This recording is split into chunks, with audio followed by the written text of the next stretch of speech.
আজকে হচ্ছে আমরা বৈষ্ণব সেবা।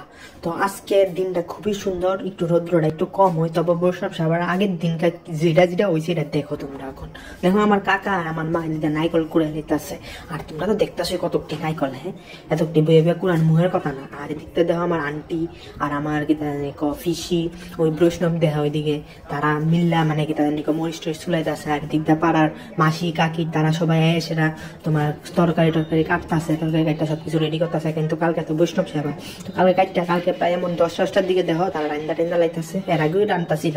আর এদিকে শুরু হয়ে গেছে কীর্তন কিন্তু ভালোই জমছিল, তোমরা শুনতে পারতেছো। আর লাস্টের দিকে দেখো একজন কেমনে জানি মোমবাতি টোমবাতি জ্বালায় মাথা দিয়ে নাচতেছে। আমি তো কইতেই পারি না কেমনে নাচে, কেমনে ব্যালেন্স করতে পারতেছে, এটা আমরা দ্বারা হইতো না, এটা দ্বারা জানবো কেমনে একটা করে।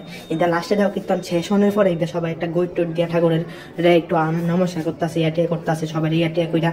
কীর্তন শেষের পরে দেখো সবাই খাইব টাইব যে প্রসাদ লইব।